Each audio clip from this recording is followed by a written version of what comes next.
Jeffrey Dahmer brutally murdered 17 young men and boys.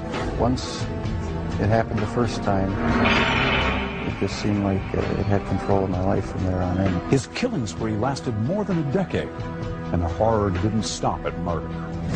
Was there something sexual in the dismemberment of the bodies for you? Yes, there was a sexual part to that. Why the cannibalism? How could a seemingly normal Midwestern boy grow up to commit such terrible crimes? Dahmer's parents struggled to find the answers. It's been eternal torment. Do you feel that you're being blamed? Yes, I do.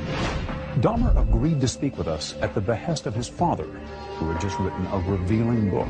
Is there anything in this book that you strongly disagree with? Yes. On the surface, the interview with Lionel Dahmer was matter of fact. Where you were holding back your emotions. Yeah. But beneath his composure, unbearable pain. But they don't realize that I have very deep feelings inside. The interview with Jeffrey Dahmer's mother, Joyce, was often contentious. I don't mean to argue with you. I have no business doing that. I'm really scared. I interviewed Jeffrey Dahmer and his parents at length in 1994. Much of what they shared has never been heard until now. MSNBC brings you the never-before-seen confessions of a serial killer.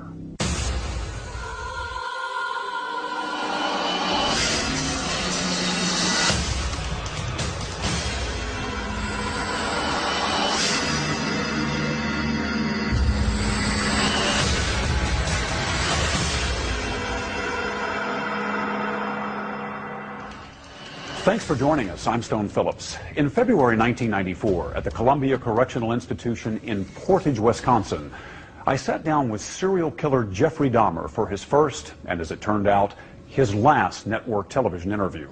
His father, Lionel Dahmer, had just written a book about his son, and he joined us. Jeff, as his father called him, was polite and seemed unnervingly normal. Rarely had a serial killer spoken in such detail about his crimes or the possible root causes. But this father and son spoke about both, as did Dahmer's mother in a rare interview. As you'll see, even looking back more than a decade later, there are still no easy answers. How are you, Dad? Hi, Jeff. Sherry, how are you? Yeah. Good to see you. Good to see you. Hi, Jeff. Mr. Phillips. Hi, Mr. Phillips. How are you? Nice to see you. You've been spending the last few days with your folks. Great. Talking about a lot of different things. Hey, you're lucky it came up on a day when there's no snow. It was snowing like crazy all weekend. Is that right? Yeah. How are things going here for you? Slow and steady. Nothing out of the ordinary, really. You've read the book? Yes. Yes, I read the book. My dad sent it to me about last week, and spent all night reading it. I was up all night reading it. It was quite a surprise to me, some parts of it. Very interesting. In what sense? Just some of the things that were revealed caught me off guard, and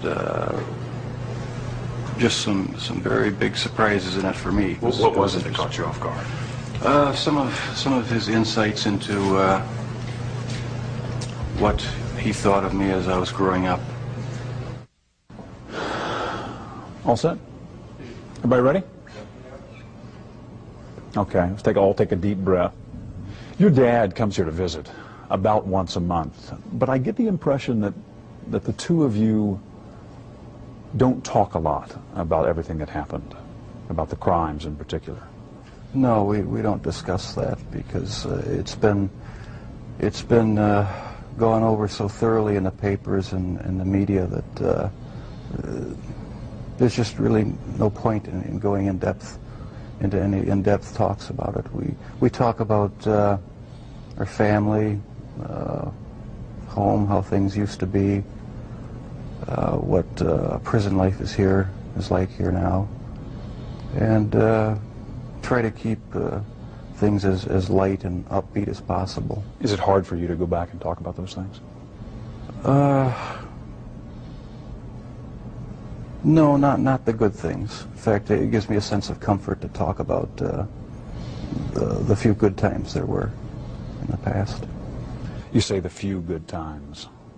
Do you think of your childhood as having been profoundly unhappy? No, not profoundly.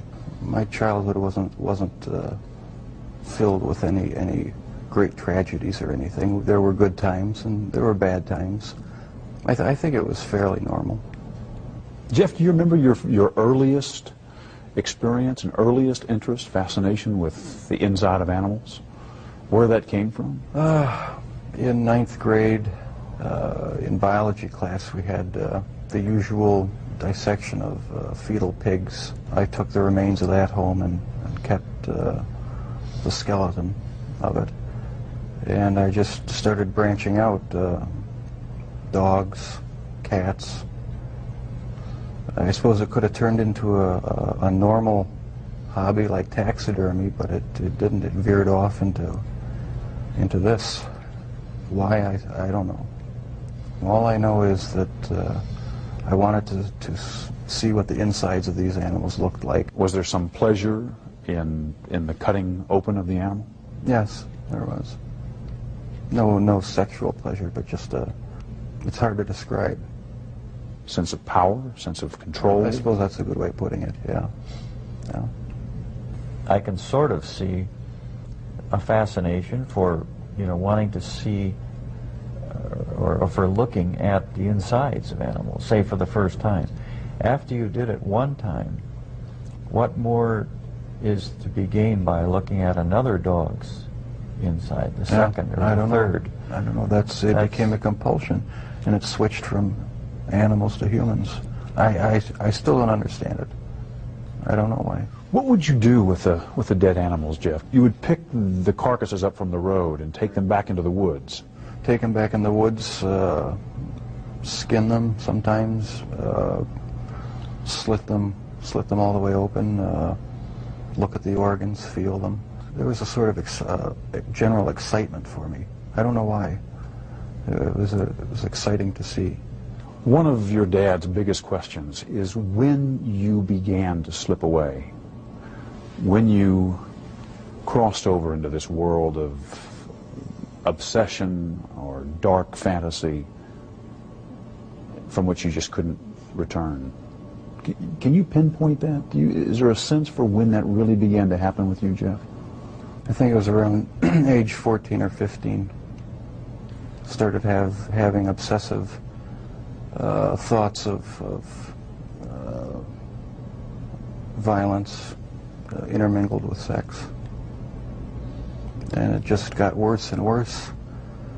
I didn't know how to tell anyone about it, so I didn't. I just kept it all inside. Do you have any sense for where that was coming from? No. No, I've talked with a few psychologists about it. They have their theories, but they don't have any concrete answers either. Do you have a theory? No, not really. I don't know where it came from. I probably will never know. But I never dreamed that it would become a reality. Coming up, more pointed questions for a serial killer. Why the cannibalism?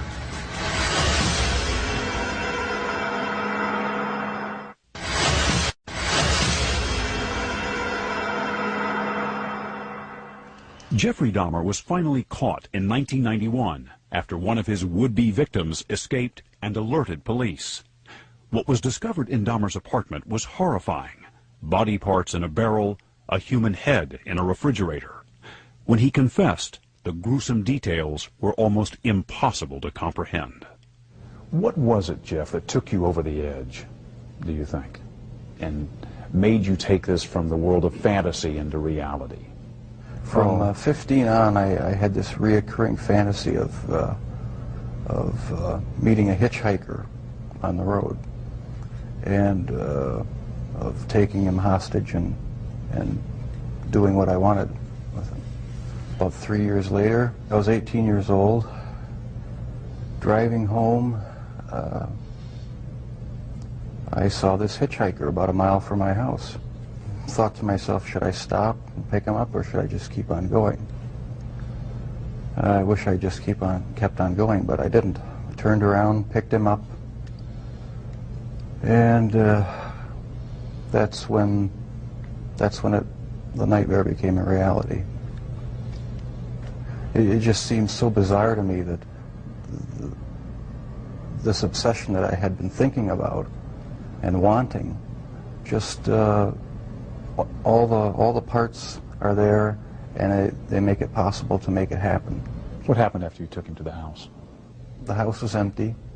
My mother was up in Chippewa Falls with her family, and my dad was living in a rented motel about 5 miles away due to the divorce. And I pretty much had the place to myself.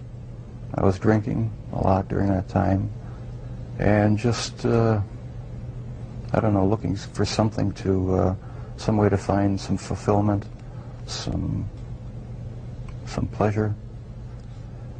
And I acted on my fantasies, and that's where everything went wrong. This was the summer of 1978 when you took your first victim. Right. Once it happened the first time, it just seemed like it had control of my life from there on in. The second occurrence was 1984, roughly. And I met this guy at one of the bars, downtown Milwaukee bars. We went back to the hotel, just planning on getting drunk. I had put some sleeping pills in his drink to render him unconscious. And was just going to spend the night with him.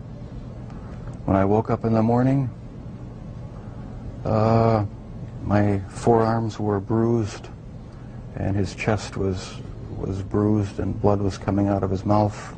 He was hanging over the side of the bed, and I have no memory of beating him to death, but I must have.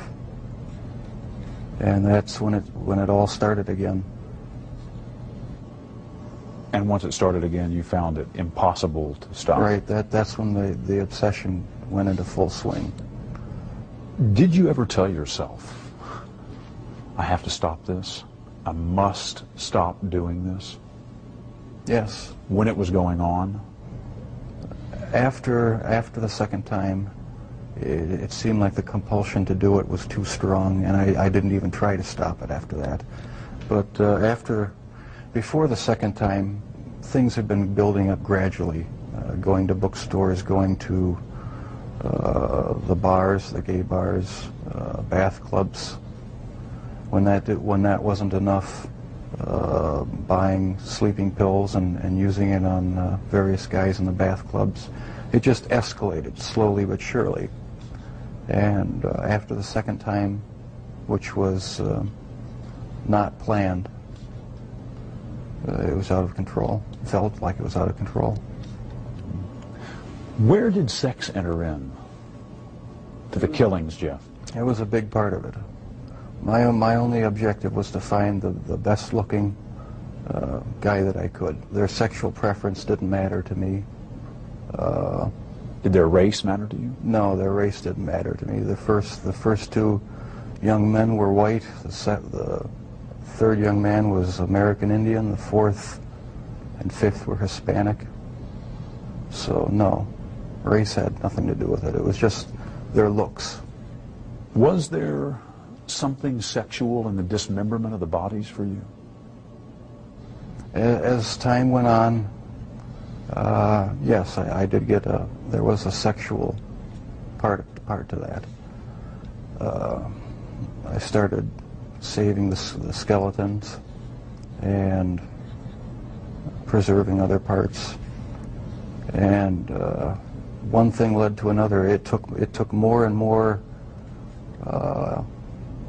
deviant type behaviors to satisfy my urges, and so it just spiraled out of control. Why the cannibalism? It made me feel like they were a permanent part of me. Besides the just mere curiosity of what it would be like, it made them feel that they were a part of me, and it gave me a sexual satisfaction to do that. Was it the killing that excited you, or is it what happened after the killing? No, the killing was just a means to an end. That was the least satisfactory part. I didn't enjoy doing that. That's why I tried to create living zombies with uric acid in the drill, but it never worked. No, the killing wasn't the objective. I just wanted to have the person under my complete control, not having to consider their wishes, being able to keep them there as long as I wanted. It's not easy to say that, but that's what the motive was. Where did that need for control come from? Do you have any idea?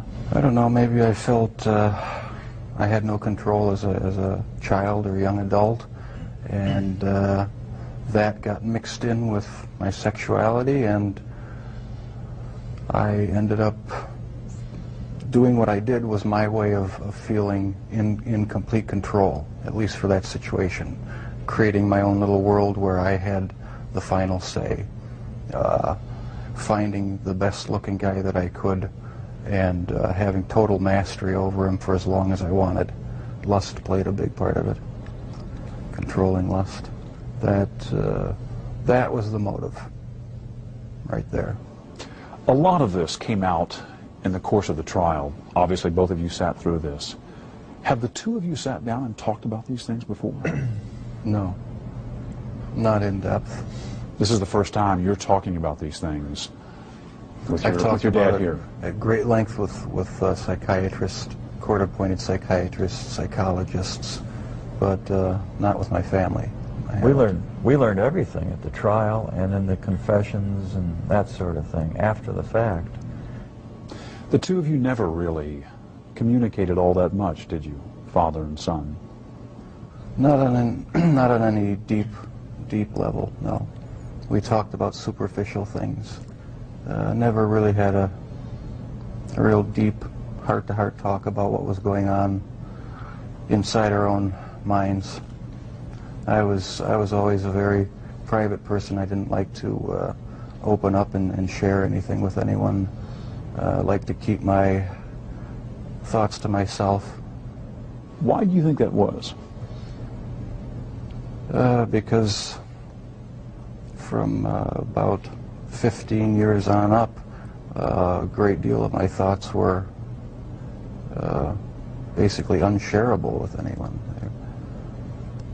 So I just closed myself off and put on a mask of normalcy. Coming up, were you surprised to read that about your dad? Very surprised. I suppose everyone has their secret thoughts.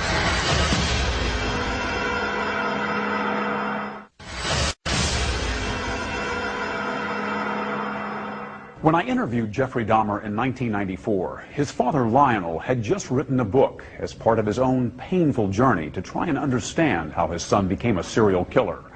Despite regular visits to the prison, father and son had never spoken about many of the topics covered in the book until our interview.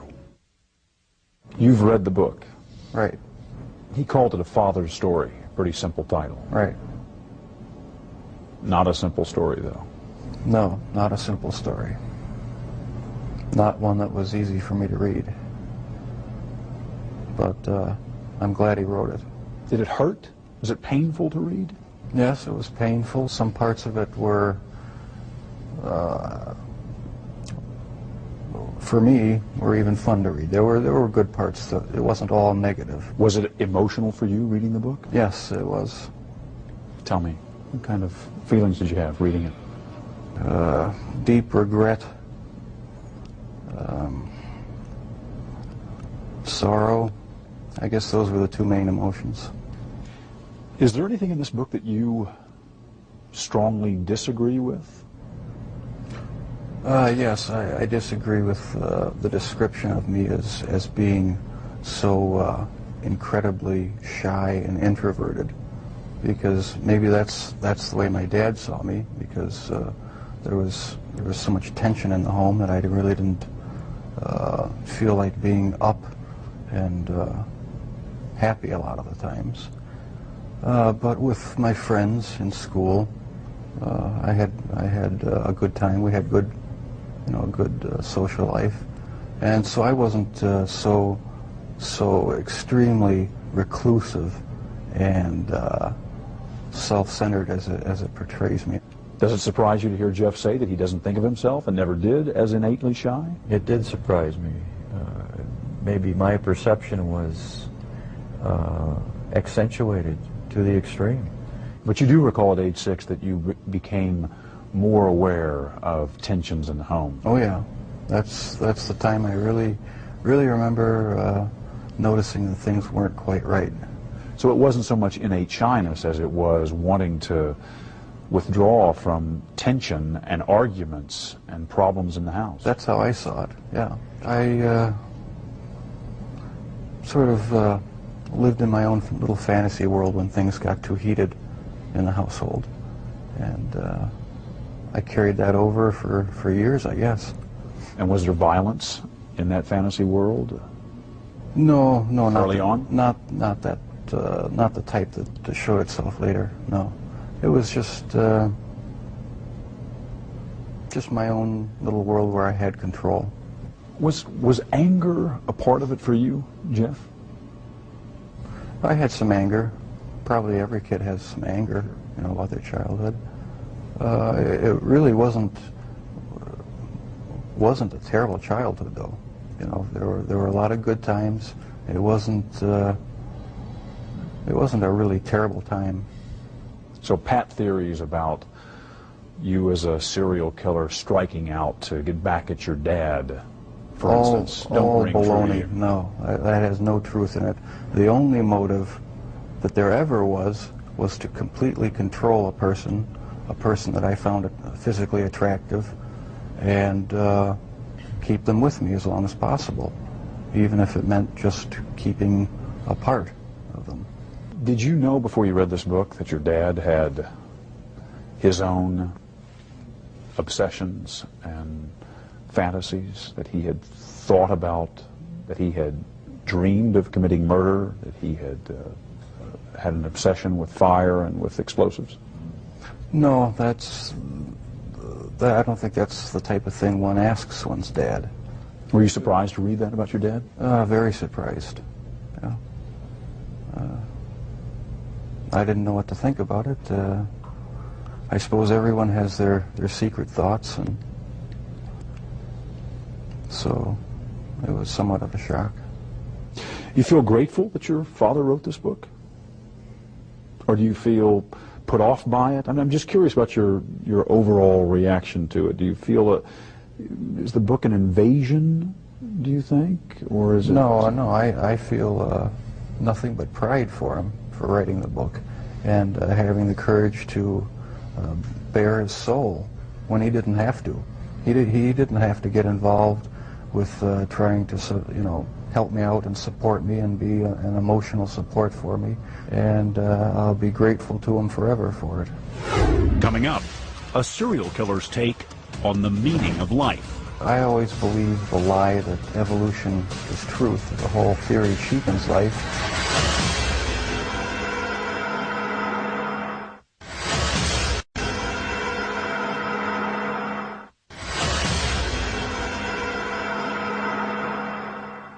Jeffrey Dahmer kept many secrets, even before he killed his first victim. While it's not unusual for teenagers to keep some things from their parents, Dahmer's father was tormented by the idea that perhaps he had missed a key sign of what was to come and the chance to stop him. But Jeffrey Dahmer wasn't sure he would have revealed anything, and was angered by the way some people had blamed his parents. Did you ever consider talking to your parents, to your dad, about homosexuality? Is that something that you felt you could ever raise? Early on, I really didn't know that much about it myself. All I knew was that it was something that was to be kept hush-hush, not talked about, not even thought about. So I just kept it all within me and never talked about sexual issues at all, really, with anybody. Do you think if you had been able to talk about that in a more open way with your dad, for instance, that it would have helped, might have broken this veil of secrecy and enabled you to keep yourself from going down that road? I don't know exactly what, if anything, would have ever kept me from going down that road. Talking about it, I don't think would have made that much difference, because, like I said, there were things going on in my head that I would have never opened up and talked about with anybody. Your dad says he never realized how deeply troubled you were because he just thought you were shy the way he had been, shy as a boy. Do you think the signs were there and he just missed them? No, I don't think so, because I had thoughts, I had fantasies, but there was no outward show of anything that was wrong. You were pretty good at keeping it all inside. Right, I kept it inside, didn't share any of my thoughts or emotions with anybody. So how would I ever know? No, you never saw any of it, as far as I know. I did not really hear from anyone about any of these activities. And that's what really strikes me now, is if I would have known, what would I have done about it? I think I would have done a lot about it. I feel it's wrong for people who commit crimes to try to shift the blame onto somebody else, onto their parents or onto their upbringing or living circumstances. I think that's just a cop-out. And my parents, my relatives, had no knowledge of what I was doing. They're absolutely not responsible for any of it in any way. And I take full responsibility. But you understand that what you did would lead your father to ask himself all kinds of questions. That's true. Where did I go wrong? Was there something I could have said or done to have prevented this? Right. Did I in some way create or contribute to the terrible acts my son committed? I understand that. I just get angry with other people who think that they have a right to somehow try to blame my parents for what happened. That's not right at all. No one has the right to do that because they're totally innocent. They had no knowledge of it. And that angers me. But parents just naturally, I mean, any parent that really cares, they just first of all say, gee, I feel guilty. You know, there's just feelings of guilt. What happened? What did I do? What could I have done? And so that's a normal parental reaction. Your dad has wondered about all kinds of things, from the medication that your mom was on during her pregnancy, to the fact that you were exposed to violent arguments in the home from an early age and continuing, to the possibility that he might have passed on some genetic propensity for obsession or violent behavior. Does any of that ring true to you? I can see why he'd wonder about those things, but as far as I'm concerned, they're all excuses, because I didn't feel accountable to anybody. I didn't feel that I had to face what I had done ever, and so there comes a point where a person has to be accountable for what he's done. Can't go around making excuses, blaming other people or other things. So I alone am the one who's responsible for what's happened. Let me ask, when did you first feel that everyone is accountable for their actions?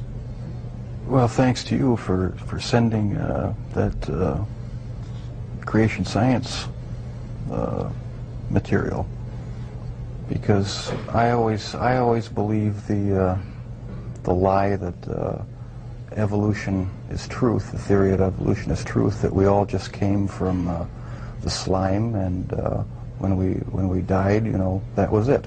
There was nothing. So the whole theory cheapens life, and started reading books about that show how evolution is just a complete lie. There's no basis in science to uphold it, and I've since come to believe that the Lord Jesus Christ is the true creator of the heavens and the earth. It just didn't just happen. And I've accepted him as my Lord and Savior, and I believe that I, as well as everyone else, will be accountable to him. Growing up, did you feel that you were accountable to your dad?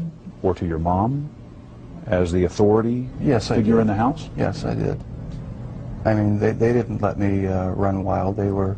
They disciplined me, and so I felt accountable to them. But afterwards, after I left the home, that's when I started wanting to sort of create my own little world where I could be the one who had the complete control, where I didn't have to bow to anyone else's demands, and I just took it way too far. Lionel?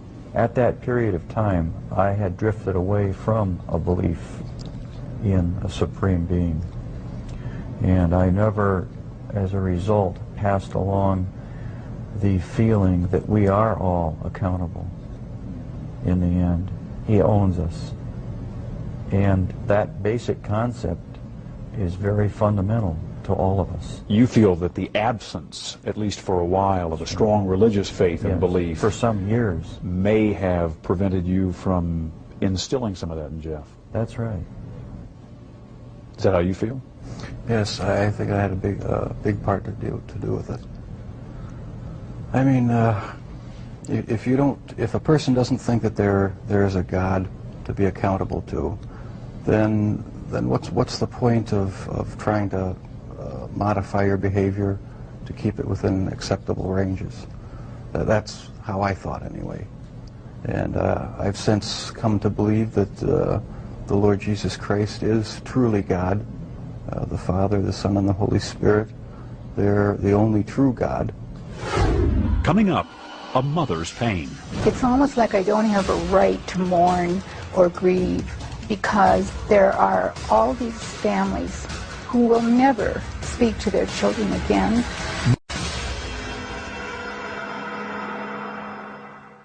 In 1994, Jeffrey Dahmer's mother lived 2,000 miles away from her son, in a different state with a different last name.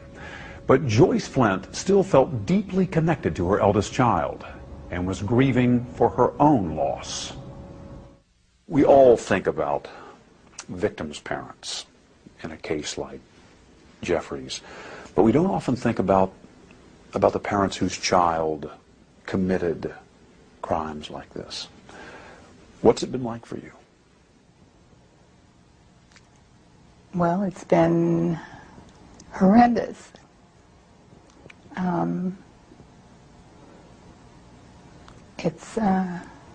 I don't know if I have words to explain something that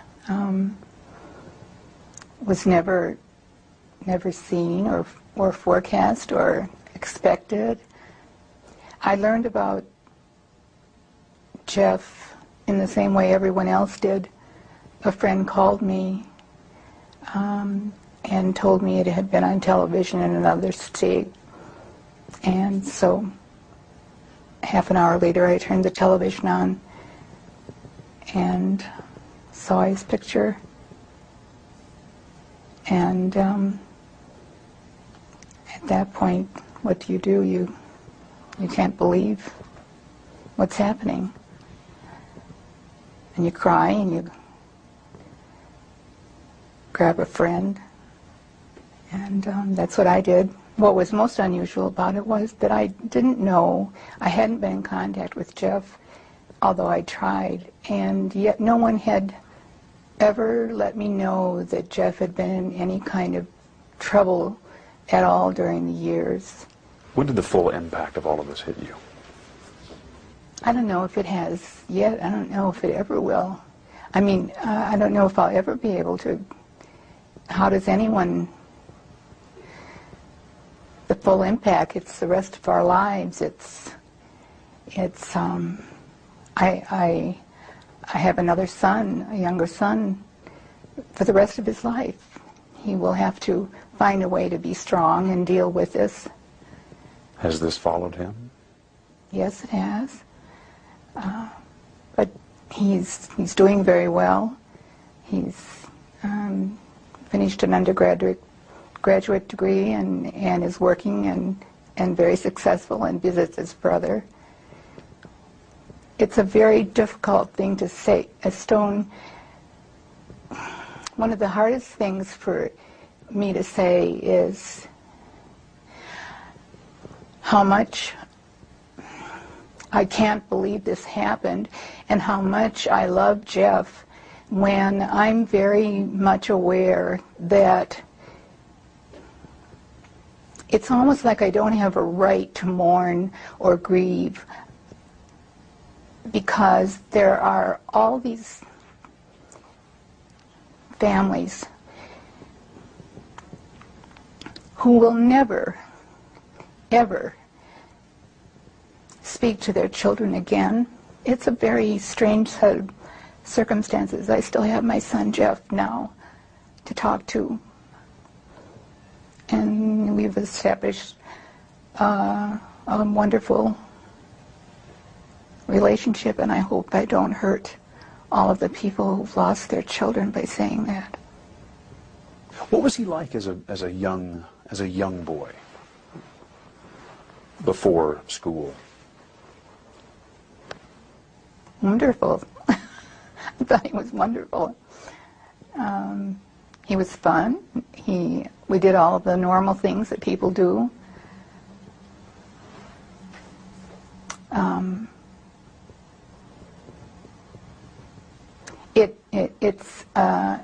It's hard to be asked questions that go back 30-some years when you never expected that anything but good would happen in your family. Were there ever any early signs of trouble with Jeff? If there had, looking back on it today, were there? no. What would you look for?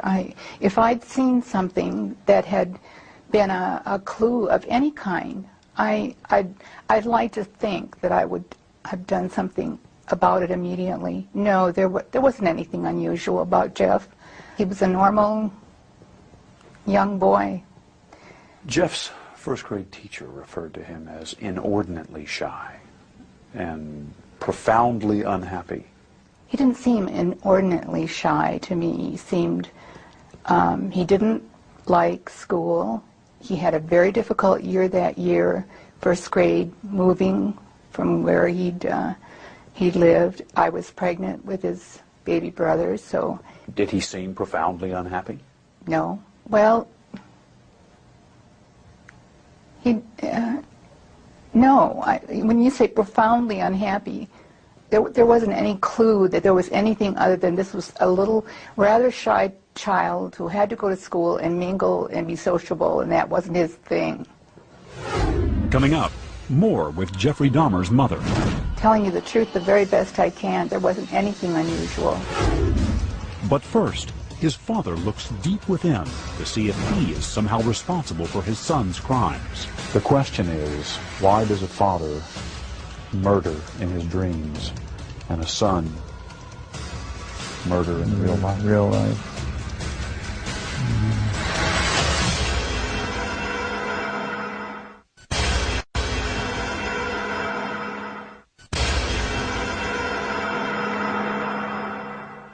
How would you describe Jeff as a young child? Was he happy? Was he outgoing as a 2, 3, 4-year-old? He was quite outgoing up until maybe age 3, 3.5, 4, somewhere in there. He developed a double hernia. That was pretty traumatic for him physically, wasn't it? I think, you know, if this whole thing is conjecture at this point. It might have been, along with other incidents in his life, might have been one of the trigger points. I mean, you know, the old Freudian castration complex might come to bear here, and I guess psychoanalysts would really have a heyday with this, because, you know, he was concerned about losing his penis. He asked his mother if he had lost it, if it had been cut off. Now, which is something he later did to his, or at least some of his victims. That's true, yes.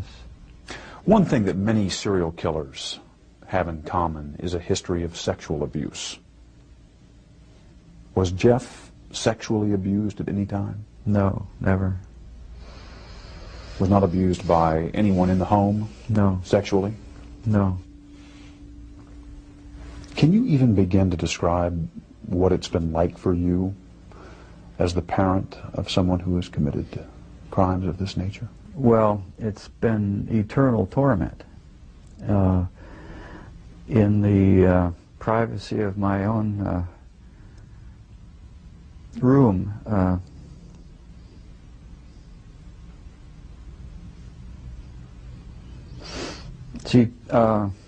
people generally look at me as sort of not emotional, and I come off as maybe a little bit remote because of that.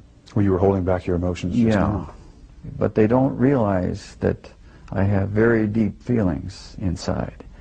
An armchair psychologist would argue that the fact that you are so unemotional about all of this only signifies the fact that inside there may be very powerful emotions. That the person who keeps things so tightly under control is the person who is really afraid of losing control of some very powerful feelings inside. True in your case? That's probably true, yeah. I would say that's a fair statement. Today, when you think about the obsessions that were consuming Jeff as a teenager, they aren't altogether unfamiliar, are they? I think inferiority goes, lack of control or feeling of no control over your environment or kids around you. I think inferiority sort of goes along with shyness. Jeff was shy, I was shy. Then comes the thought of control. You just don't have the control of your environment.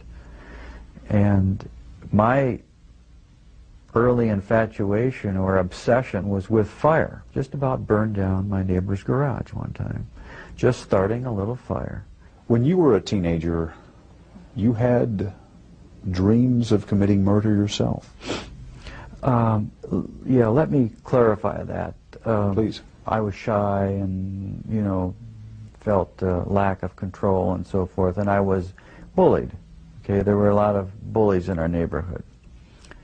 And almost always after I was either physically or in some other way harassed by bullies, I would wake up, say, the next morning or the morning after that, shortly after that, and I would for just say about 30 seconds or so, have this feeling that I had hurt someone, that I had maybe hurt them badly, that I had killed them.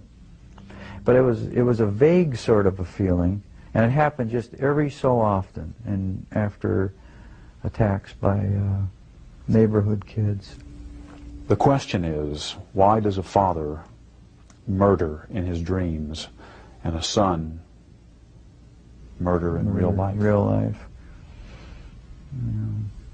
Yeah. In mentioning these things and writing about them in your book, you seem to believe that you may have passed on some kind of genetic propensity for obsession or destructive behavior.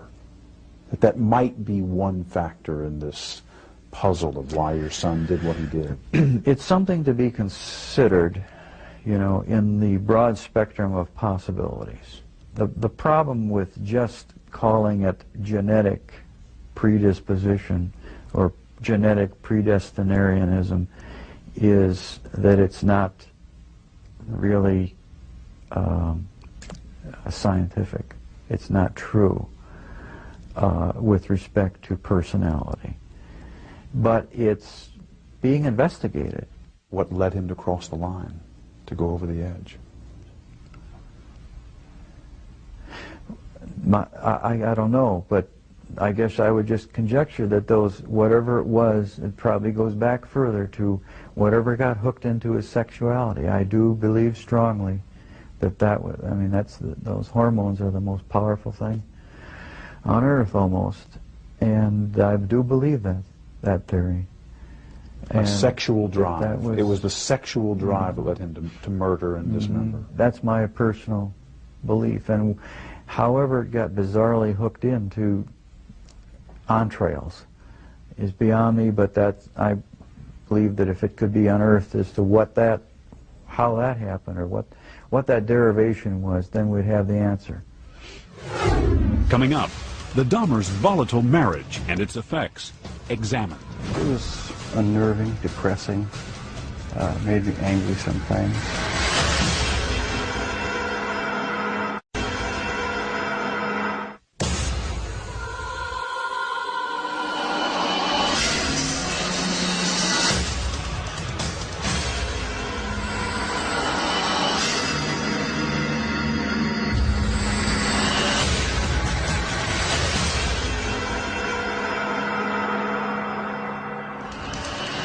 It was his first and last network television interview. Serial killer Jeffrey Dahmer talking about his horrific crimes and trying to figure out for himself why he had such a compulsion to kill. Much had been made of the home environment in which he grew up and the marital strife to which he was exposed throughout his childhood. Could he have been so affected it would later drive him to commit unspeakable crimes? Dahmer had strong feelings about that. What do you remember about your parents arguing when you were growing up, and what effect that had on you? It was unnerving, depressing, made me angry sometimes. I'd leave the house, go out in the woods and sulk, brooding, wondering why they had to have such a rough relationship. Most of the time they didn't seem to get along too well together. I never knew what the real underlying problems were.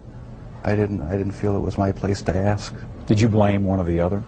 Mom and Dad? No, I didn't. I was just frustrated that things couldn't be happier around the house. You just wanted things to be more peaceful. Right. I never saw any real violent arguments as far as physical hitting or anything like that, but there was a lot of yelling, a lot of tension in the house sometimes. All set? Everybody ready? Let's go. At the time of the interview, Jeffrey Dahmer's mother, Joyce, was writing her own book, tentatively titled An Assault on Motherhood. She insisted that her co-author sit next to her for support. The book was never published, and the co-author never appeared in the original broadcast. What kinds of things was Jeff exposed to? What kinds of things did he see and hear? Nothing out of the ordinary. Well, what can I do? I can compare it with my own upbringing, and my mother and father fought, and it was kind of a normal thing, and they would get over it. And Lionel and I discovered very early on that we were very different people. I was more emotional and more outgoing than he was, and marriage became really a very unhappy place. And how much that affected the children at the time, I didn't think that it affected them in any really harmful way, because they were never physically abused. There were very heated arguments. And on occasion that would lead to some physical... Excuse me, Stone. If you want to stop a minute and think about whether you want to talk about that abuse on... How am I going to know what's going to be on television and what's not going to be? Well, I mean, I think you need to assume, while only a very small portion of this will be on, I mean, I want you to be comfortable with what you say, because... Well, one of the things that I don't want to get involved in on this television show is trying to do the same thing to Lionel as he's done to me, and that is to somehow blame him. So I'm not asking. I really don't want to get to whose fault. No, we're rolling. But I'm just saying, I don't want to get. I am really not concerned with fault and whether it was you or whether it was Lionel. What I'm trying to understand is what was going on between you for whatever reason. I'm sure both of you brought something to the table on that. That's usually the case in a marriage situation. My question is, what kinds of things, what do you recall about the kinds of things that were happening between you that Jeff may have been exposed to, and to the extent that there is some question about the kind of emotional turmoil that might have caused him? Stone, I have to tell you, I've thought of that over and over again, and there's nothing about the kind of arguments, the kinds of fights we might have had, the disagreements over how to bring up children, there was nothing unusual about that. And Jeff is not the result of what is going on in every home in America. He's not the result of that. So you're saying it wasn't a perfect marriage, you're saying, but it was nothing so extraordinary that it could explain why he went on to do what he did? Absolutely not. Telling you the truth the very best I can, there wasn't anything unusual. It was pretty intense, the arguments between the two of you. Yeah, yes. A lot of the arguments were very intense, and I couldn't see any way but to just leave the room or leave the house, or just, there was no compromise. How much of this violence in the home was Jeff exposed to? There were times when he heard the shouting and her physical agitated motions. He observed them, and he went outside and just left the house. And I learned later, I didn't know at the time, I didn't hear him do this, but I learned later that he was slapping the trees with branches and sticks, and I guess apparently out of frustration. So apparently Jeff was very disturbed over the arguments. I have no doubt that he was very disturbed. There are thousands, literally thousands of children who grow up exposed to these kinds of problems. And worse. And worse. And yet they don't go on to do the kinds of things that Jeff did.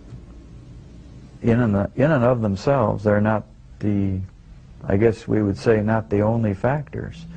But, you know, everyone's an individual, I guess, aren't they? But there may have been more important, unknown to us yet, trigger points that make Jeff more unique than the usual case. When you think back on those times, the arguments and the possible effect it may have had on the kids, does it cause you anguish? It makes me sick that we didn't have a more Ozzie and Harriet type family. And I know there really are no Ozzie and Harriet families per se, but there are some that really are healthy, quite healthy. And ours could have been. And it just makes me sick to my stomach that it wasn't. That's how I feel. And I'll feel that way to my death.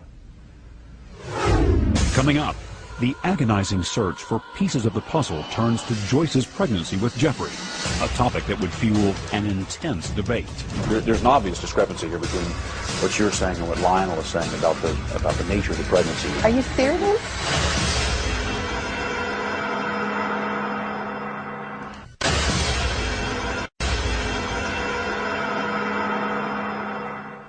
By all outward appearances, Jeffrey Dahmer seemed like a normal boy growing up. So how did he become a serial killer? The search for the root causes went all the way back to his mother's pregnancy. Both of Dahmer's parents said it had not been an easy time, but during separate interviews with each of them, that was about all they agreed on. At times, her legs would lock tightly in place, and her whole body would grow rigid and begin to tremble. During these strange seizures, her eyes would bulge like a frightened animal, and she would begin to salivate, literally frothing at the mouth. We'd have to call the doctor, who in those days they still made house calls, and he came immediately, and it always ended up that he gave her a shot of some type of relaxant. What kind of drugs was she on? There were a mixture of things. He would have to come and inject Seconal or morphine if, in some instances, when her body would not relax. The doctor? Yeah, the doctor. Morphine, barbiturates? Yeah, relaxants. Phenobarbital? Yes, She was on a pretty heavy yeah, drug she was regimen. on quite a heavy diet of prescription drugs, right. What do you remember about the pregnancy? I had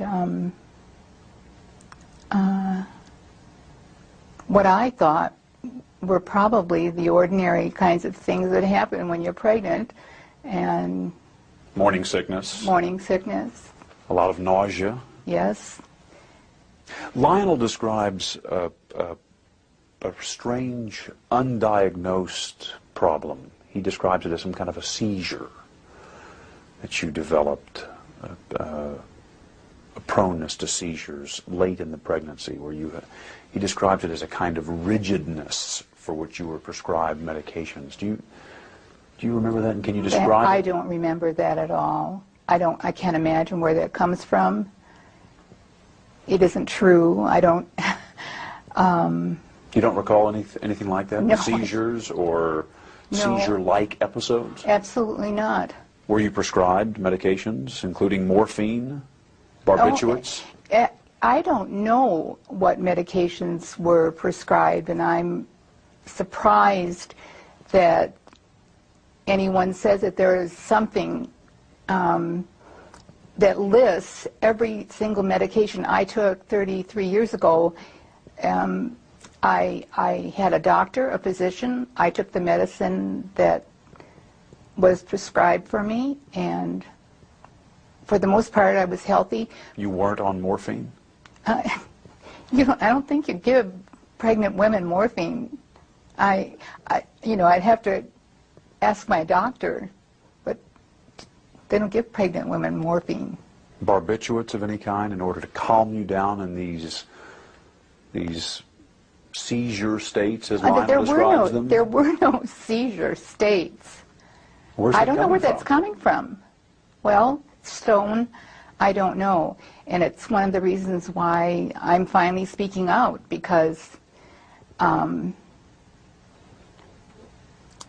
there were no seizures. There was nothing that was out of the ordinary as far as my pregnancy was concerned, except that I needed to be in bed. There's an obvious discrepancy here between what you're saying and what Lionel is saying about the nature of the pregnancy. It was difficult, you both agree, but he describes you in these states where you were, as he says, literally frothing at the mouth.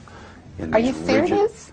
In these rigid states, yeah, for which you were given medication to settle or calm you down. Well, I don't know what his purpose is in doing that. I do know that when this first happened, the very first thing that the husband that I divorced did was come out with these accusations against me. They're not true. Well, I don't know how I can prove it to you that they're not true. Is it possible you just don't remember them? No, it's not possible. I don't remember them. It was my first pregnancy. I remember everything about my first pregnancy. There's an important point you want to talk about that you really want to make, and is the reason why you've come on. So let's talk about that. Thank you. I appreciate that very much, Stone, because I'm really feeling like the questions that I've been asked so far are exactly the reason why I wanted to come on, exactly the reason why I want to write a book tentatively titled An Assault on Motherhood, and that's exactly how I feel, like I'm being assaulted by statements that can't be substantiated, that people have said are not so, but here I am one more time having to defend myself. I want to get across that we as women just can't take this kind of thing anymore. If something bad happens to our son or our child, there has to be a place for us to go. I want a place for all the victims, to have a place where there's some compassion and understanding instead of a blaming. Coming up, Joyce talks about the pain of feeling blamed for her son's crimes and disputes more of her ex-husband's recollections. Excuse me for interrupting you, but I never heard anything like that ever happened.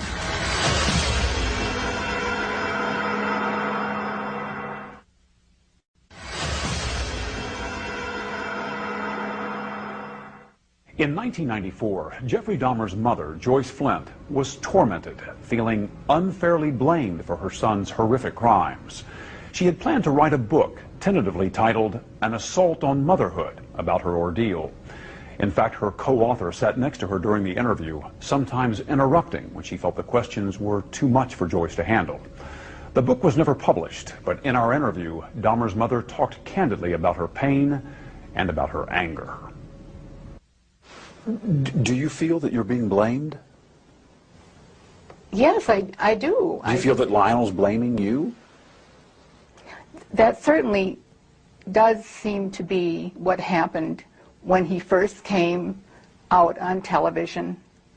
And there are elements of Lionel's new book which do seem to say things about the pregnancy, about reluctance to breastfeed after the pregnancy, about Joyce's state during early motherhood, which seem to indicate something was wrong with the mothering. Now, this isn't the theme of the book, but it corresponds to the theme of so many questions from the media that have come along all along the way. And I'm not saying you're asking these now. But at the same time, Lionel asks a lot of questions about himself, about what kind of father he was, about his own thoughts and maybe his own mistakes. I mean, one of the first places he looks is right in the mirror. But if he wants to speak about himself, it's fine if he wants to make false or accurate accusations about his own behavior. But to state things about Joyce, which may or may not be true, and in some cases apparently are not true, in his book, is a certain type of blaming somebody who has not yet had the opportunity to speak up.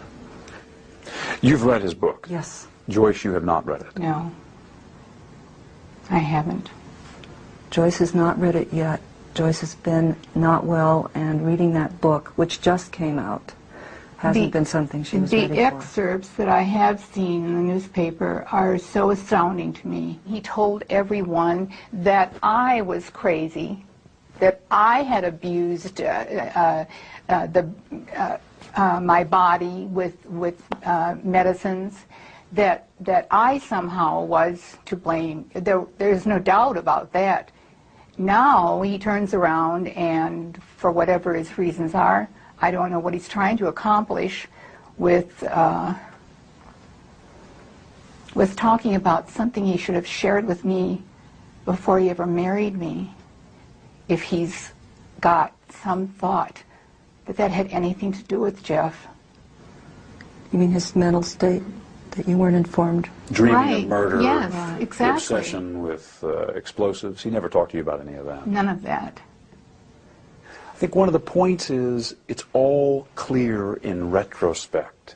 I mean, for instance, one of the anecdotes that he tells in the book, Joyce, is when Jeff was 4 years old and Lionel had crawled underneath the house to remove some dead animals, and he put some of the bones from the dead animals into a bucket.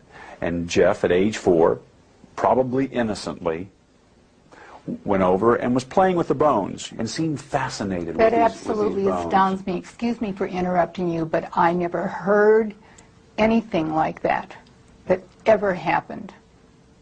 You see, you're doing a television show prompted by a book which was written, which apparently is one parent's story which doesn't jive with the other parent's story at all. Which is why we're here. Right. Which is exactly why we're here. That kind of an anecdote. Like Now, as far as I know, that never happened.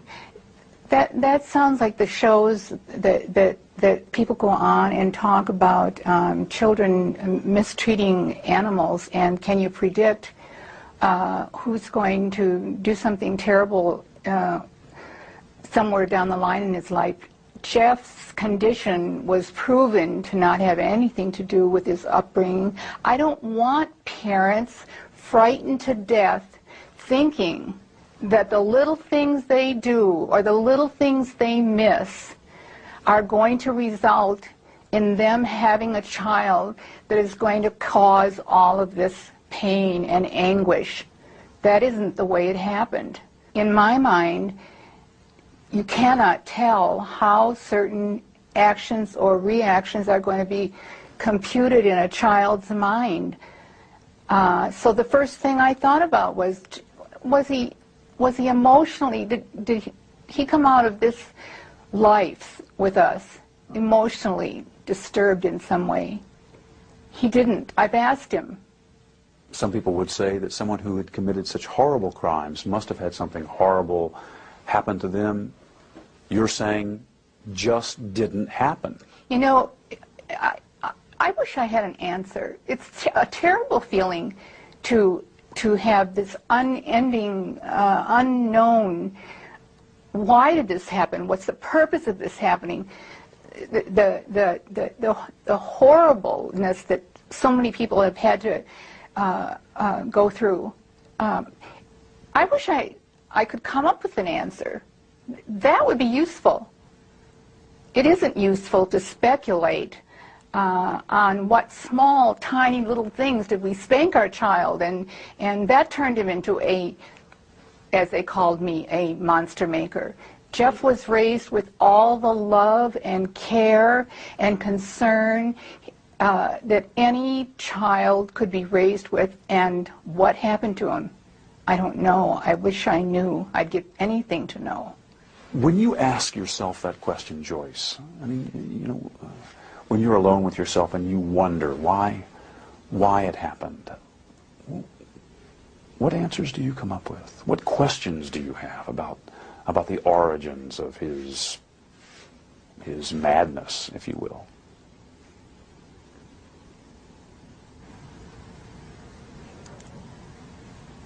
I can't explain it. I can only cry about it.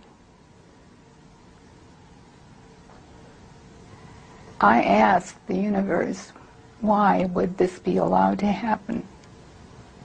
I don't have an answer for that. I'd like one. Coming up, could Jeffrey Dahmer have been caught years before his arrest? I didn't know what would happen. I thought, you know, it's all going to come crashing down now.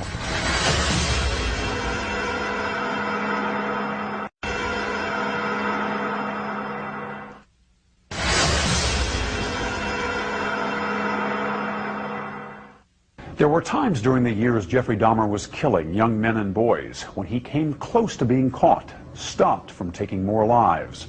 One of those crucial moments still haunted Dahmer's father, Lionel, during my 1994 interview with him. In March of 1989, you were helping him gather up his belongings, going through his room, and you came across a box. Tell me about that incident.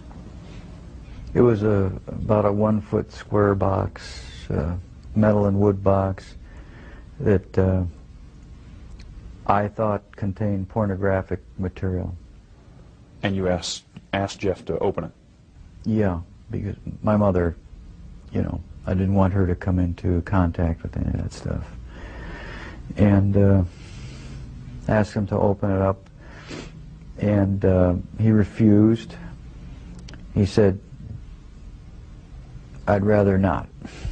And I said, Jeff, open it up. I just want to see what's in there. And he said, can't I have any privacy in the house at all? Just this 1 square foot of privacy. And I said, Jeff, open it up, or I'm going to just take it down into the basement and get a screwdriver or something and open it up. I'll just open it up. And he got angry, very visibly agitated, and said, if I can't have 1 square foot of privacy, then I'm just going to leave. So he walked out of the house, and then I took the box. I took it from him. I mean, he gave it up. He walked out of the house. I'm surprised that he gave it up. But I started walking down the basement, and then he came in the back door just as I was going down the basement steps, and he said, "I'm sorry, Dad. I lost my temper.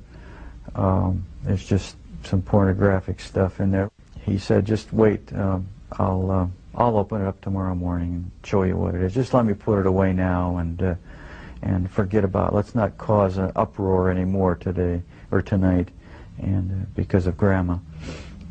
And so, my not fathoming what could be in that box, I said, "Okay, we'll just open it up tomorrow then, and then let's get rid of it, whatever it is." And the next morning he came down from upstairs and showed me, and there was pornographic literature in there. And I said, "Okay, get rid of it now, and I don't want to, see any more of it around here." He said, "Okay, Dad." And that was the end of that incident, and I didn't realize what was in that box. What was in the box? Well, as I learned later, after the trial, it was one of the human heads, one of the victims, which he then took to his work and put in the locker. I told Jeff I can't imagine what I would do if I would have opened that box and found that, because I probably would have reacted in my typical fashion of just shock and numbness. I probably would have thought that, maybe it's an artificial, some type of, I don't know, an occult thing or just some decorative thing, that something, but not human. I can imagine I would finally realize, or suspicion, what that is. And then I don't know what would happen. I think I probably would have lost it. I don't know what I would have done. I asked Jeff, what would he have done if I would have opened that up and found out what that was. And all he said was, well, that would have been the end of the line. The jig would have been up. One of the chilling stories that your dad tells is about the box he had found. Can you give me your perspective on that? I had a box in my bedroom closet, and it contained the mummified head and genitals of a young man I met in one of the bars down in Milwaukee. And it was a locked metal box. My dad one week came to visit and happened to see it, and we got into a bit of an argument because I wouldn't open it up. He took the locked box down to the basement and was about to smash it open. What were you thinking as he was making his way downstairs to open the box? Well, I was outside, and I was thinking, I've got to stop this from happening. I didn't know what I'd do or say. I didn't know what would happen. I thought, it's all going to come crashing down now. And but the box was never opened, not in my dad's presence. And so the lies continued. The whole scenario just continued for years after that. Were there times when your dad may have been closer to discovering what was going on than even he knew? Times where you got worried that maybe he would find something out? The box incident was about as close as it came, That was just one incident. There were others. But that was a particularly nerve-wracking one. Are there others you can share? Other close calls? When acidified, dissolved human remains were found, they didn't look like human remains anymore, but they were in the trash bin outside in the garage. That was one incident. And a few others I'd rather not go into right now. Were you relieved to be arrested? Part of me was, and part of me wasn't. Explain. I don't know. It's like I don't believe I have a split personality, but you know the feeling where you're sort of glad about something, but on the other hand you're not. That's how it was. It was a relief not to have to keep such a gigantic secret that I had kept for so many years. And once I saw that I had no choice but to face it, I decided to face it head on and make a full confession. So I am glad that the secrets are gone.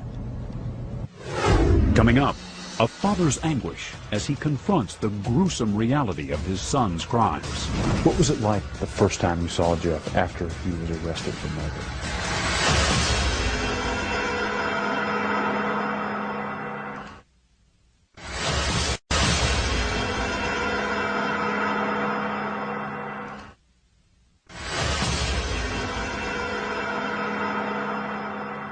How good was Jeff at manipulating you?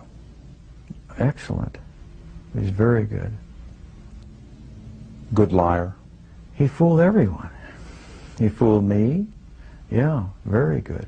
He fooled his probation officer, his attorney, the police, you know, who came. I mean, he had bodies in his next room when the police were standing in his outer room. There were so many people that he fooled. And he could lie and be just cool as a cucumber. Yeah, he just looked very innocuous. He just looked like an average person who couldn't possibly do the things that he did. What was it like the first time you saw Jeff after he was arrested for murder? Oh, that was really tough. He was disheveled, you know, beard, and he hadn't slept. There were people screaming in the cells, and he just stood there like a limp rag. What did you say to each other? I went up to him and I said, "Jeff, I love you." I hugged him. I cried. He didn't seem to be emotionally moved. He just seemed like he was just wrung out. Did he hug you back? Yeah, as well as he could. He was shackled in front of him, so he really couldn't hug. But he pressed, you know, forward. But it just seemed like he was just his soul had dropped out of him. What were his first words to you when he saw you? I'm just so sorry. I really screwed up.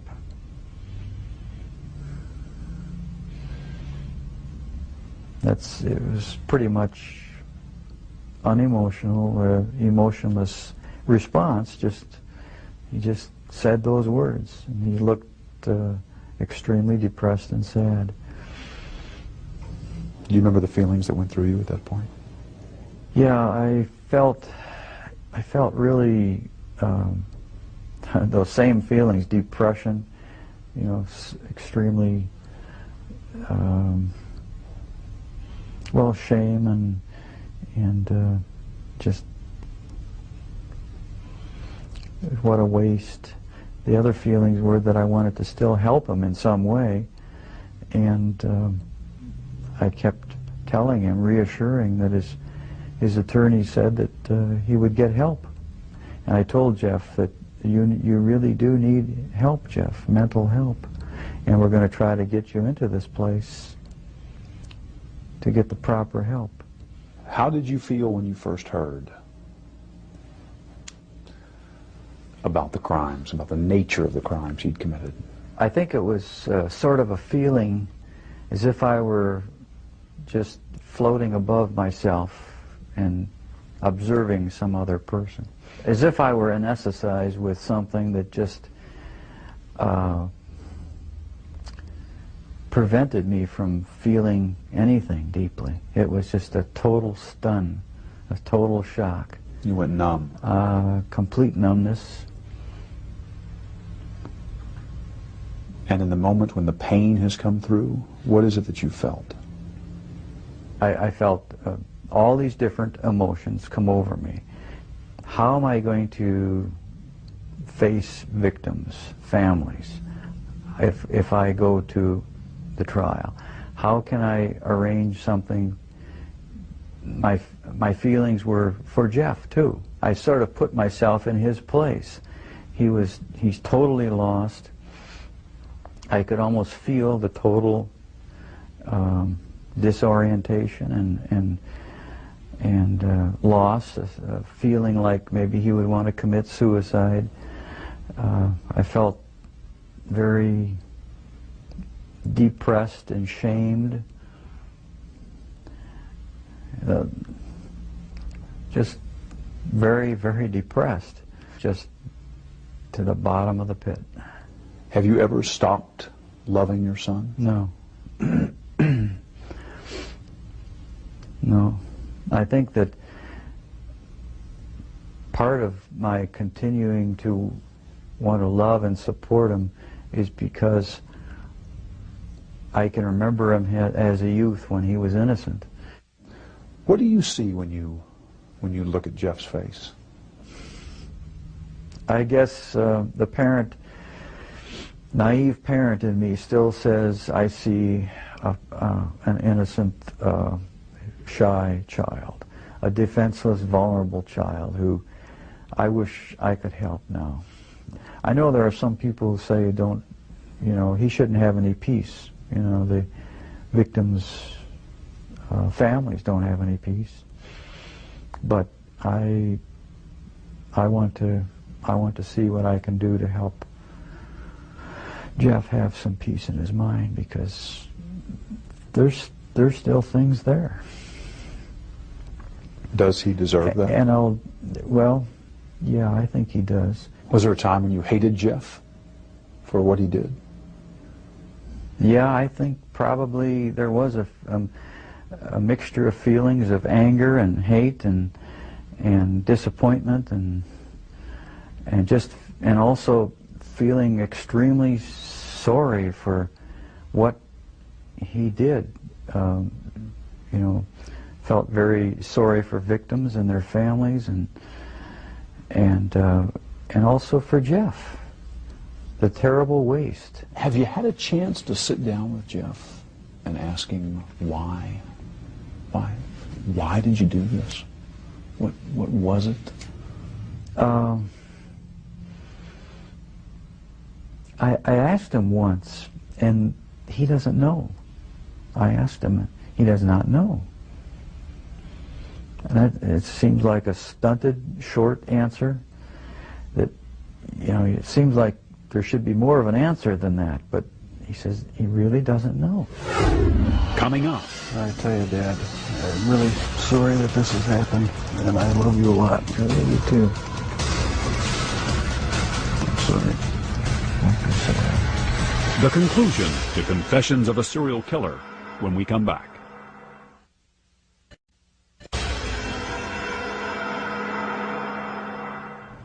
Your father told me that one of the reasons he wrote this book was in order to put down on paper what he has been unable to say to you in words, kind of reaching out to you. What do you want to say to him, having read this?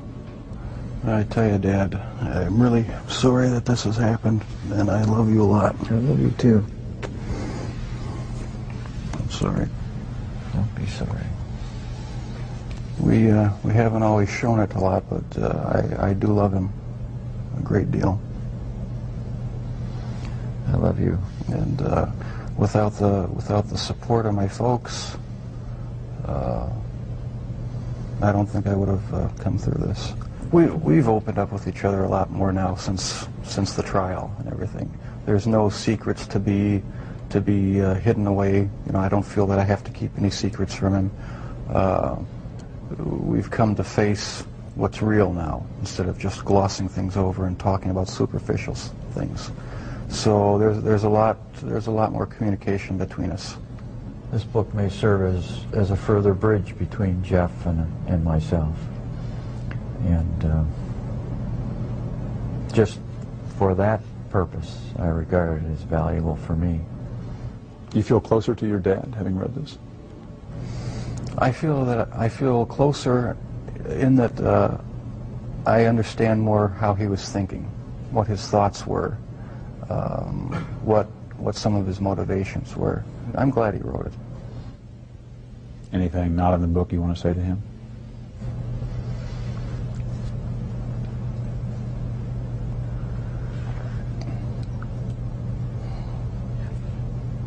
I can't think too clearly right now. I'm feeling pretty emotional. I think that a lot of things have been brought out in this interview that has brought us to a little bit deeper, just a little bit closer understanding as to how this all originated. And, well, whenever I get emotional, my analytical side gets clouded, and I can't express myself quite as well as I would like. Can you talk about the feelings you have? You feeling close to Jeff? I feel very close to Jeff, and it's going to continue till our death. And I feel good about it. Do you think you'll ever have the answers you've been looking for about why, what happened, and what role, if any, you played? Maybe not. My primary question is the origins of it. And if something can be learned about that, it may help other people avert problems. Is it still there, Jeff? Does it ever go away? In part, no, it never completely goes away. I'll probably have to live with it for the rest of my life. I wish it would go away. I wish there was some way to completely get rid of the compulsive thoughts, the feelings. It's not nearly so bad now that there's no avenues to actually act on it. But no, it never seems to go completely away. So the thoughts still come to you? Sometimes, yeah. Are you different, Jeff, in terms of how you think back on all of this? I would hope I'm different. I'm glad that I'm in a position now where I don't feel the compulsion to do these things. I'm glad that it's over. Any words I say to the victims' families are just going to seem trite and empty. I don't know how to express the regret, the sorrow,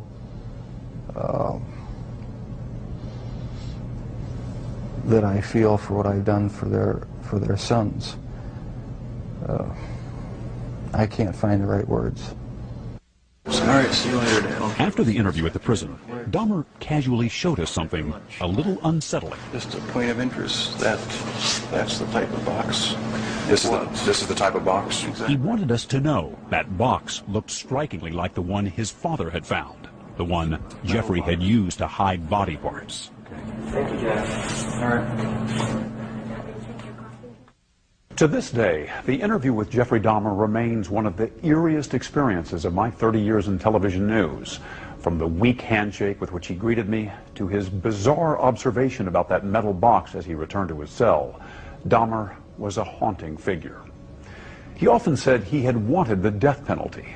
9 months after our interview, his death wish came true. I'm Stone Phillips.